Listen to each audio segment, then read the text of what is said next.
It's a beautiful morning. You're welcome to our Breakfast TV show. Good morning, Anambra here on ABS TV. My name is Chidem Orangwa. And of course, I am not seated alone right here in the studio this morning. My colleague is here with me, Ajulo Chukwokabwe. Good morning, Ajulo. Good morning, Chidema. Good morning. To the blessings of God with showers this morning. Let's get down to the nitty-gritty of what we have this morning for you. Stay back and relax and enjoy.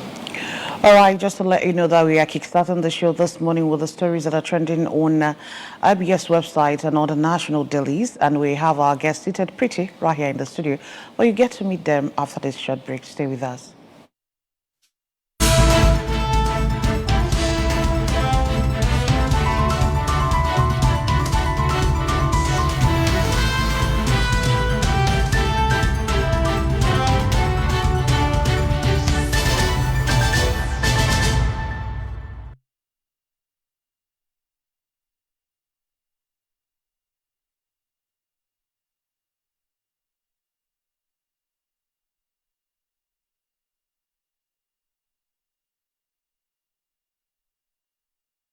All right, you're welcome back to the show. And our guests this morning are Sir Raphael Mike. He's a public affairs analyst. Good to have you on the show.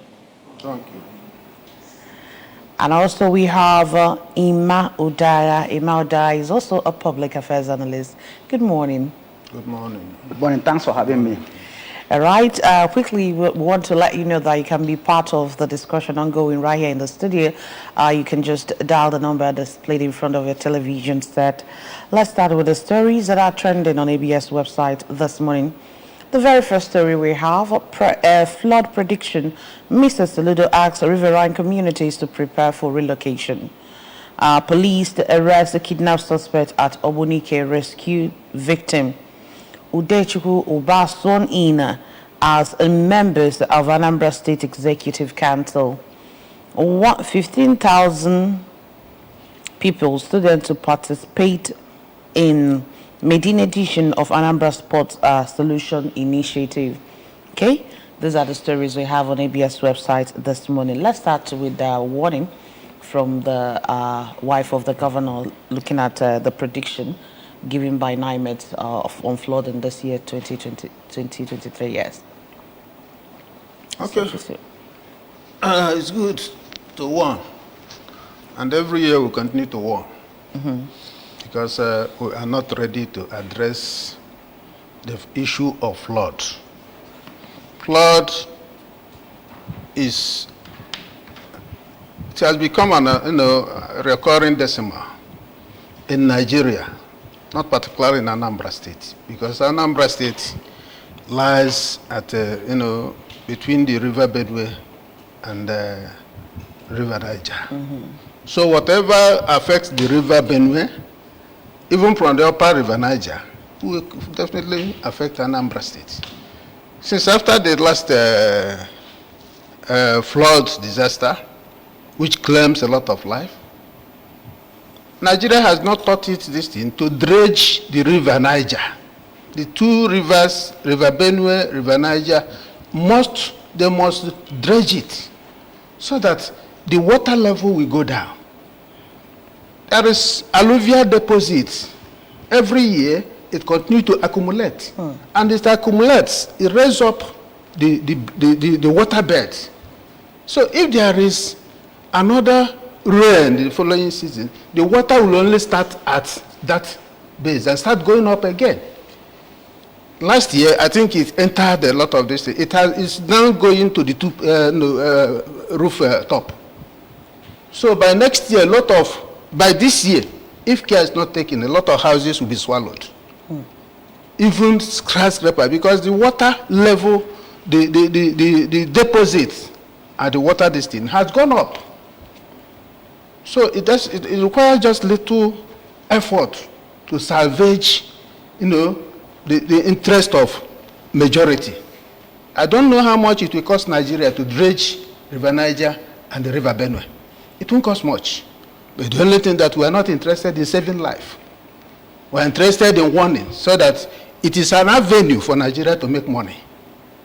Every year you say people should prepare for a relocation. Relocating where? Relocating where? Have they made effort?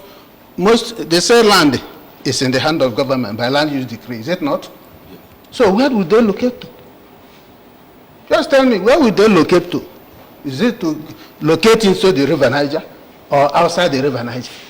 We have the holding camps now. Huh? Where the The issue is it has been a recurring decimal which permanent solution must be found. All right. And this permanent solution is to dredge the River Niger so that the water will get down. The normal level of this thing, will be found. So that water comes, it will take its course and move out. I agree with you on Yes. that, but since that has not been done, I think the warning is apt so that people will not lose their lives. I'm not saying that the warning is not apt. The issue is let us to do what is needful as a country. All right, thank you As a so country. much for that submission of yours. Ima, we have other topics there, other headlines there. We have Udechukwu Anoba sworn in as a member of Anambra State Executive Council, and we also have 150 pupils and students to participate in Medina edition of Anambra Sports Solution Initiative. Yes, all those developments are talking to the issue of good governance, because every Anambra person who is objectively minded, we know that since the inception of this administration, that things have been rather ordered. There has been a process, and that speaks to the issue of the right leadership, considering our leadership recruitment process. And I want to say that so far, the governor and the government of Anambra is doing well. And the appointment of Udechukwu, the newest member of the State Executive Council, is also geared, an action geared towards strengthening the administration. So I give kudos to the governor, and I encourage the young man who has just joined the State Executive Council to focus on the objectives of the government, so that as the governor is planning, he's also keen into the planning process. That's what I want to say about that. But I want to also talk a little bit, add to what my colleague said about the flooding. He was looking at it from the global level, from the national level, and I want to localize it, because every politics is local. Our people should take responsibility for their lives, because this thing has become like a way of life for us here. Every year, the issue of flooding becomes a subject, and people, the media, of course, the media has been very useful, trying to sensitize people, trying to encourage them to do the needful. But our people have, especially those people who are affected, have remained impervious to change, and I think that is not the way to go. Government does not have this singular responsibility of doing certain things, bringing about change in society.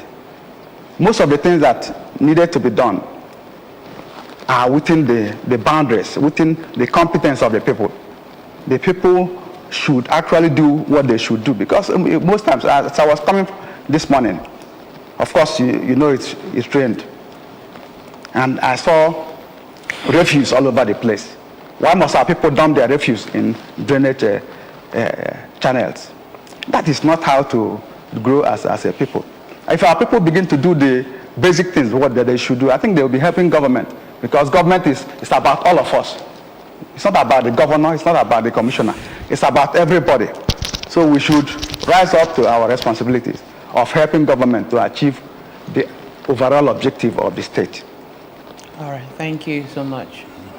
On that note, let's go down to the nitty-gritty of the business of the day by delving into the papers. The Daily Sun is the first paper we have for review this morning. And the banner headline there says, "I won't marginalize any part of Nigeria." That's coming from the President-elect Tinubu.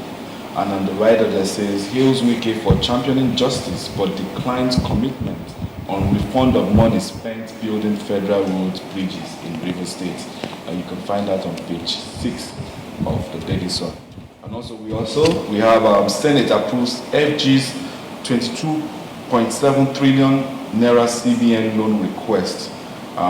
The writer there says Buhari launches Nigeria's Agenda 2050. Airpeace accuses NLC of targeting its operations. That's at the base of the Daily Sun. And we also have court adjourns Kanu application for medical leave. That you will find on page 4 of the Daily Sun. Work for national unity. Northern elders tell Inwanyawo. That is after his emergence as the President General of Ohanese and Libo. And we also have there Obi's mantra, mandatory for elected LP office holders. That's coming from the party, the Labour Party.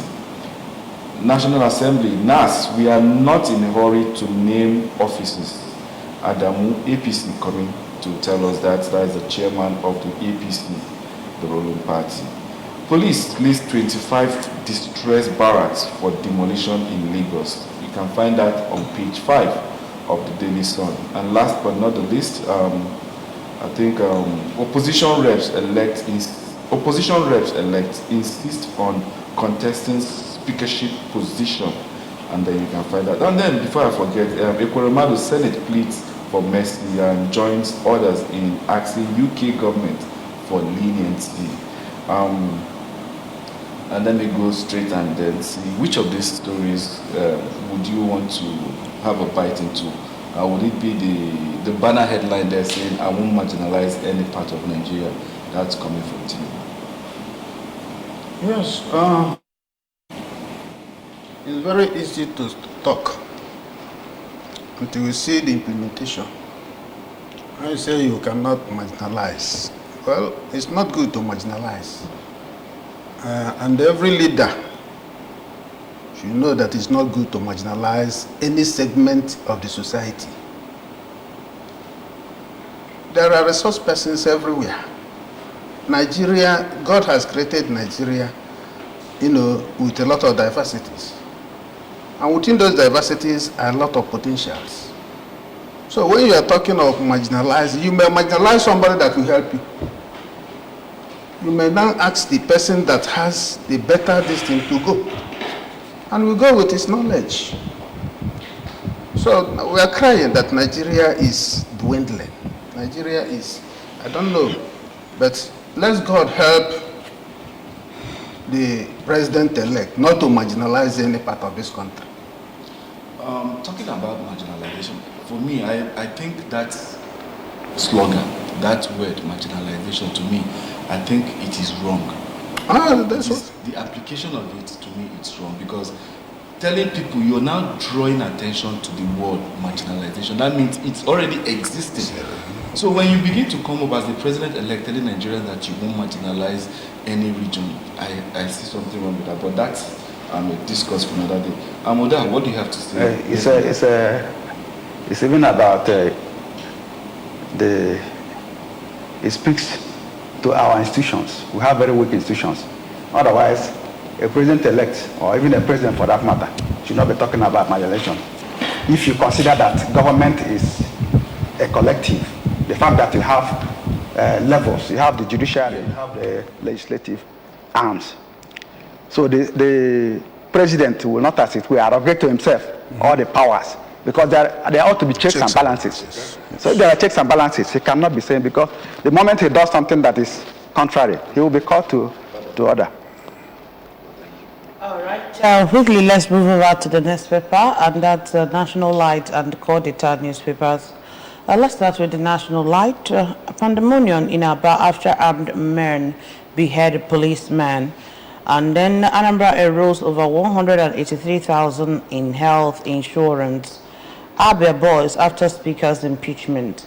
Ahead UK sentencing. Buhari Senate plead for Ekweremadu.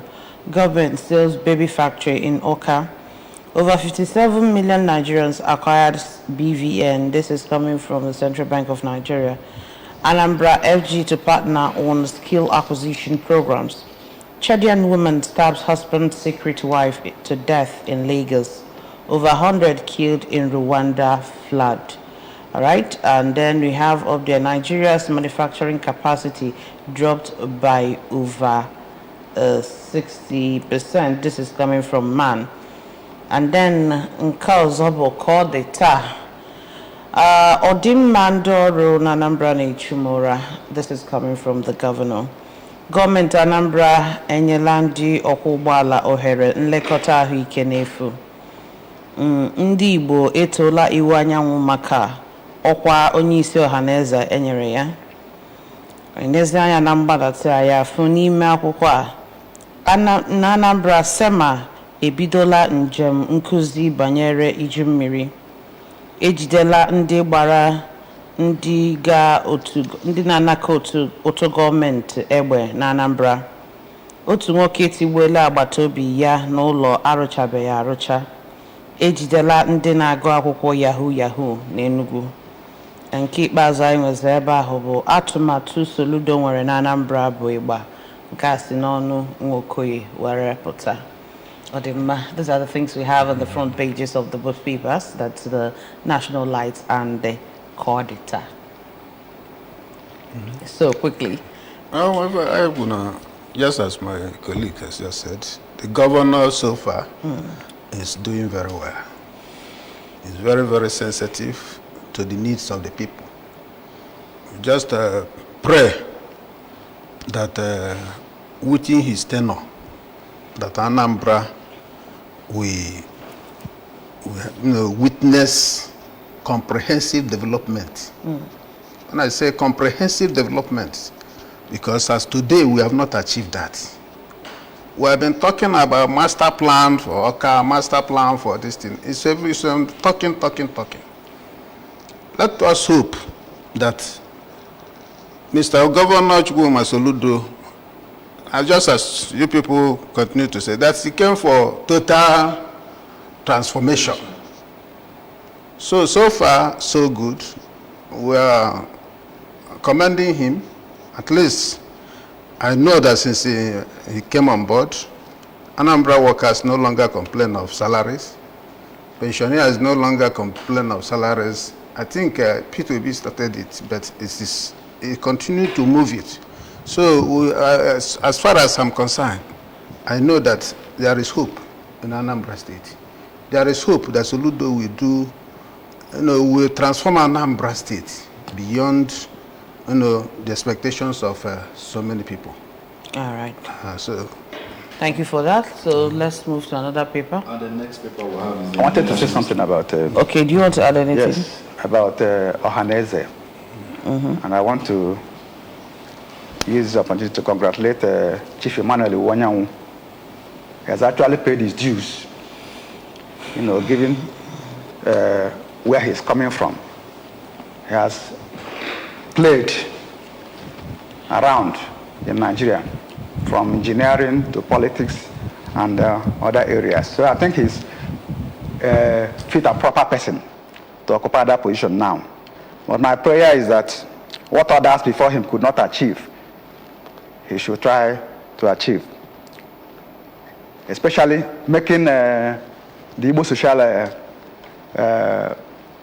Cultural Organization a very strong one, the one to be reckoned with, the one that can match with others, like the Arewa and the Afenifere, so that the Igbo will have the proper footing in Nigeria.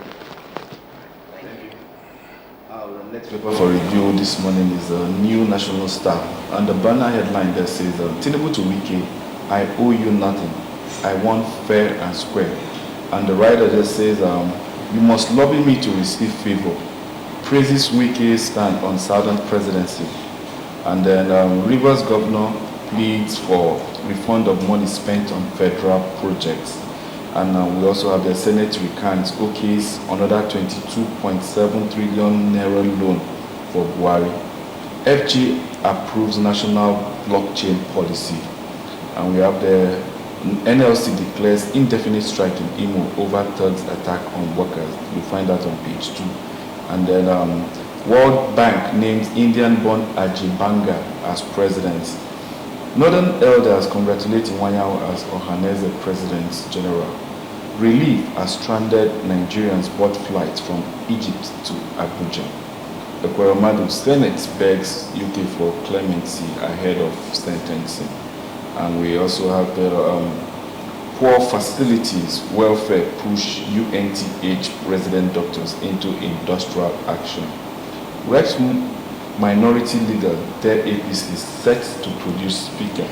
And last but not least, presidential legal fireworks begin as tribunal fixes May 8th for hearing petition of petition. Mudaha, what do you have to say about the banner headline of Tinubu to Wike, I owe you nothing but I want fair and square? And not too long ago, the president was saying that he wasn't going to be biased or marginalizing any person. But now he's telling us that you must lobby me to receive favor. Isn't that speaking from both sides of the These things they are just playing to the gallery because they know themselves. It's just the other Nigerians that they are trying to deceive.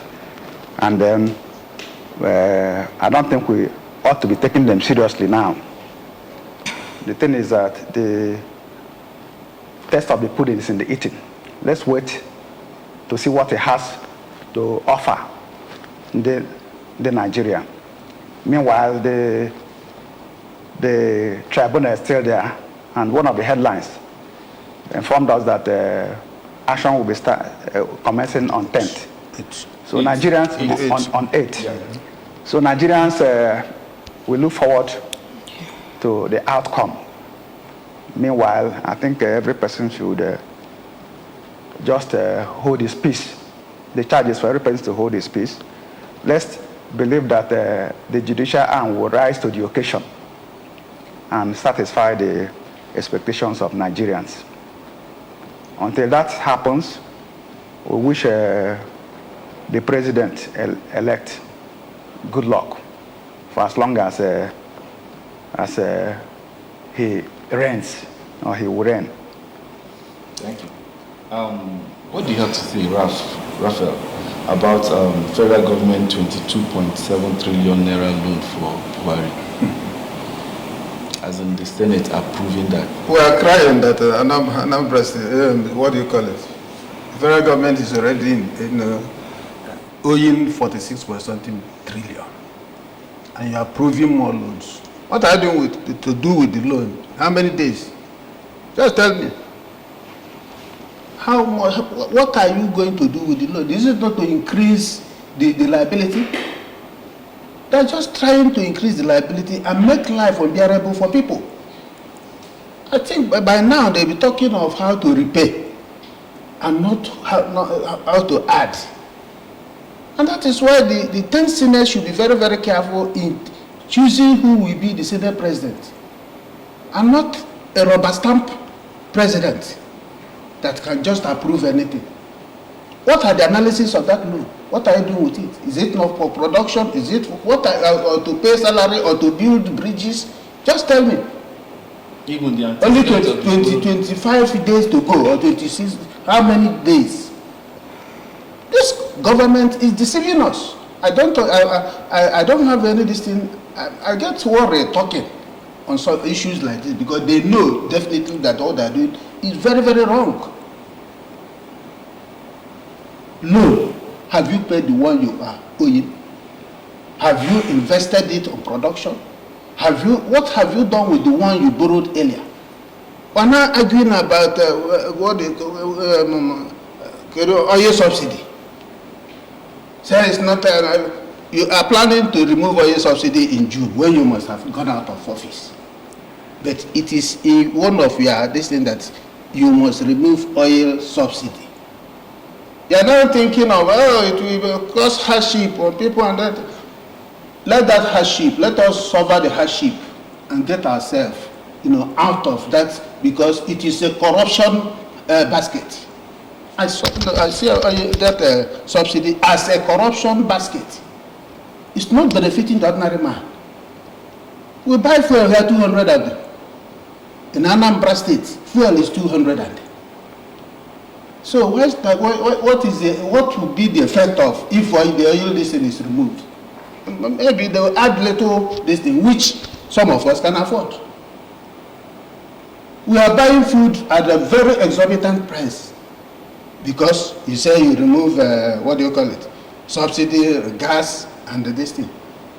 The leaders of Nigeria have not told those that are leading the correct, the masses. The masses are suffering from their bad leadership. 46.something million. How many trillions? How many years will it take Nigeria to liquidate that loan? How many years? And you are still adding. It's unfortunate. We'll continue to talk. The doing is for them. Okay. Let's quickly move over to the next papers. I would have... Yeah, you will still comment on that. Let me just read out the headlines we have at the front pages of the Daily Independent and the Guardian newspaper. Daily Independent first. My government won't marginalize any region, Tinubu assures. NLCTUC disrupts operations at Lagos Abuja Airport over Imo. Air Peace lament 110 flight interruptions, 400 million naira loss. Buhari unveils new national development plan, days to government exit. Senate okays 22.7 trillion naira ways and means loan for Buhari. Federal government makes U-turn on directive for states to stay off federal roads, set to refund Borno government 16.7 billion naira. Sirika insists Nigeria Air still feasible before May 29. 10th House of Reps, opposition parties dare APC insist on producing speaker and deputy, and then raise 11-man committee to shop for credible popular candidate, vow to remain indivisible and provide effective checks on ruling party. Okay, so quickly, let's see what we have. Okay, we still have the Atiku Tambuwal Dogara behind Betara's Reps speakership bid. Join Apapa orders and be booted out. Labour Party wants officials. Let's see what we have on the front page of The Guardian. Still there, Nigeria to spend next 40 years repaying controversial 23.72 trillion CBM overdraft to federal government. NAS leadership, Tinubu defies zoning decision after May 29. Project refund, I owe you nothing, Tinubu tells Wike. Corrupt officials sabotaging passport issuance, Arabushola alleges. Nasima, CPPE, lament worsening state of economy. Senate cannot stop demolition at Lagos Airport, says federal government. Police officers' families to vacate 25 barracks for renovation. Okay, Ima. Yes, I want to look at the issue of the plight of Nigerian students and citizens in Sudan. Sudan, okay. And I want to say that I'm not satisfied with what the Nigerian Diaspora Commission is doing or has done in that respect. And I want to quickly suggest that we have, like we have in other nations, other civilized nations. We have it in India, we have in America and Britain, and as well as others. We ought to have a national coordinating center for such hazards and emergencies, so that when they happen, at the snap of the fingers, you have your citizens back to the country or a safer place. But this slipshod manner that they have handled this matter is leaves much to be desired. And I think it's a vote of no confidence for that commission because they have not risen to the occasion. While other nations have safely taken away their nationals, we are still wobbling, talking about buses. What is the problem in having aircrafts, Yota? Flying aircrafts to that nation to move our nationals? And I want to say that we have rather been laid back in issues. Nigeria has rather been laid back in issues regarding the safety of their nationals. I remember 2 years ago, an American citizen was kidnapped, and it took the government of that nation just less than 2 hours to come to Nigeria and take the person away. That is responsiveness. And I would advise that our governments become more responsive, especially with issues relating to their nationals, safety of their nationals. Okay. Then another thing I want to say is the National Assembly, issue of National Assembly. Our leaders have refused to profit from the lessons of history. Remember what happened when Dr. Saraki was Senate president. And I remember vividly that throughout that 4 years, there was this frosty relationship between the executive and the legislature, because he was not prompted to that position by the party. And this is the same scenario trying to replicate itself now. Why must the party and the president-elect be interested in who becomes what in the National Assembly? It's a matter for those people who have been elected. They want to choose one person who is first among equal, isn't it? It's first among equal. And they have to choose somebody that they have confidence in, somebody who can compel obedience of other members. So why must people try to muzzle the legislature, those who have been elected, to put in somebody? And I want to say that is how not to ensure there is peace and the needed rapprochement between the executive and the judiciary and the legislature. All right, thank you. I love when you said there's 3 tiers of government. Well, you said it earlier. But to me, it's a matter of nomenclature. There is only 1 tier. Today, there is only 1 tier of government. In Nigeria? Yes, only 1 tier. And that tier is executive. The executive controls the judiciary. The executive controls the legislature. Everything about it is the executive. And that is where we are not getting it right. The division of labor is not there. Nobody. The checks and balances. No checks and balances. You must do what pleases the executive to get something, because they say he who pays the piper dictates the tune. Yeah, because this headline on, this report on The Guardian, as a NAS leadership, Tinubu defers zoning decision till after May 29. Sometimes you begin to wonder, what business has he? It's unfortunate. He has no business, to dictate who will become the Senate president or who become the Speaker of House of Assembly, National Assembly. He has no business there. It is the business of the elected legislators to choose their leader. This is where we are getting it very, very, wrong. And ndị Igbo si na alụte aka ọbụla omenala. Mbo, alụte aka ọbụla gịnị omenala. We have been given the do it. Why should the Senate president answer yes sir to the president? Who controls who? Yes sir. It's unfortunate.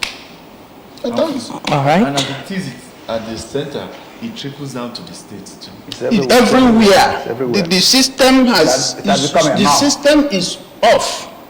I'm just telling you. Today, there was a time we were arguing. I told them, until we reverse this issue of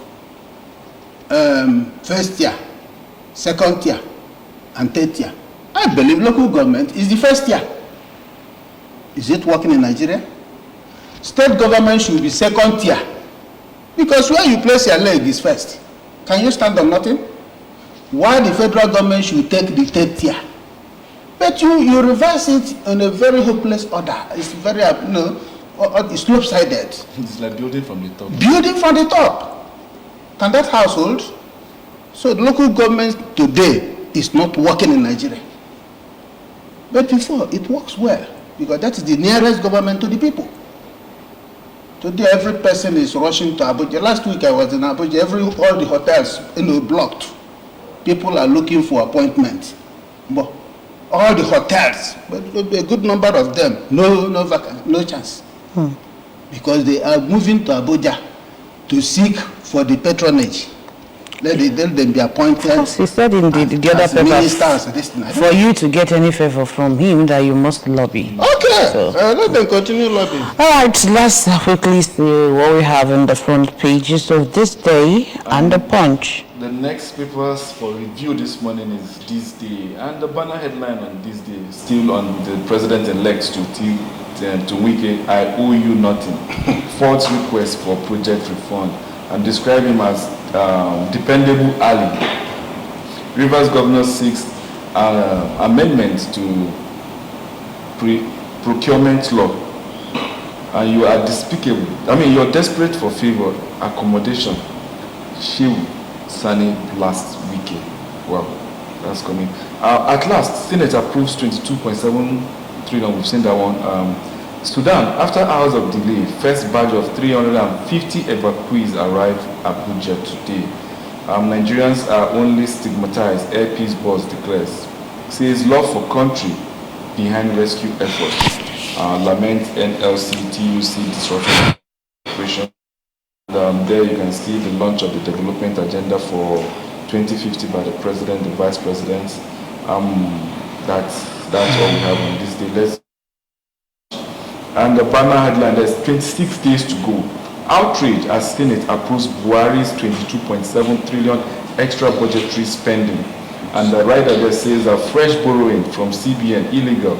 Suspicious says NECA, LCCL, economists. 22.7 trillion extra budgetary spending to raise public debt to 69 trillion. Agenda 2050 FG projects $33,000 per capita GDP. That's coming there. You have strike. Resident doctors say FG's threats annoying. And then we have federal government disconnects discos from national grid over debts. And Sudan, 376 stranded Nigerians airlifted from Egypt. And we have APC, and I think you've seen that one. Yes. That's just much we have on those two papers. Still, this issue of Wike, Tinubu, I think it's like overflogging an issue of the debt was just like Ima said that they are playing with us. These people already know what deal that they have probably under the carpet. But it is worrisome that in a state where we are having this abject poverty, you understand, the latest statistics telling Nigerians that we have 133 million Nigerians, you understand, in multi-dimensional poverty. And then we have a country that has indebted us to the tune of 69 trillion. I don't understand. How long is that going to take for us to come out of this? Bearing in mind that you're leaving this huge burden on the incoming government. Where the young man should be speaking, he's not even speaking as in, rather he's talking about who. I think from what we have in front of the Guardian, they are saying that it will take us 40 years to pay the 23.72 trillion. Now we are talking about 69. Okay. All right, it is okay, but let's look at other things that we have here. We cannot dwell on just one issue. There we have so many things. Look at the strike. A resident doctor saying that the federal government threat is very annoying to them. Yes. So let's comment on that. I mean, how much did the federal government spend in training a doctor? You get what I'm saying? There is mobility of labor. Even when they come out and decide to, serve their country, you frustrate them by not paying them adequately. In fact, I'm very sorry. God has been protecting this country. God has been very, very merciful to this country. If not, there will be mutually at every nook and crannies of this thing. Because, in fact, these doctors are very sympathetic, very, very, they are, I call them better citizens. Because even at a very serious distance, they continue to perform. How much will it take you to maintain our health, They are talking they don't have a health facility. Maintaining is not even the issue. It's upgrading. Yes. Because medical, what we talk about medical tourism. Yes. Nigerians are the number one, let's say, finance. Most of this medical tourism. You understand? Somebody was talking the other time. They should put embargo after graduation. You must work for 5 years in Nigeria before you travel. All right. We really don't have time again. Ima, you want to comment on something? On the issue of a resident doctor, sir. I agree that they are important. Very important. But I rather want them to consider a middle of the road approach to this matter, because the doctors are important, but there are other sectors who are also equally important, because this is about comparative advantage. Health first. The doctor needs the other person who is serving. So the government must come to a closure on the matter, considering other people who are into the labor market, who are in the labor market. No, it's not about doctors. Okay, everyone in the other sectors. Well, on that note, we want to say a very big thank you to both of you for joining us on the show this morning. Thank you, Raphael Wike, our public affairs analyst. Thank you for being here. Thank you. And also Ima Udaya, thank you so much for joining us on Press Review. My pleasure. All right, that's it on Press Review this morning. Thank you so much for being part of it. But we're going to take a short break. We'll see you at the other side. Stay with us.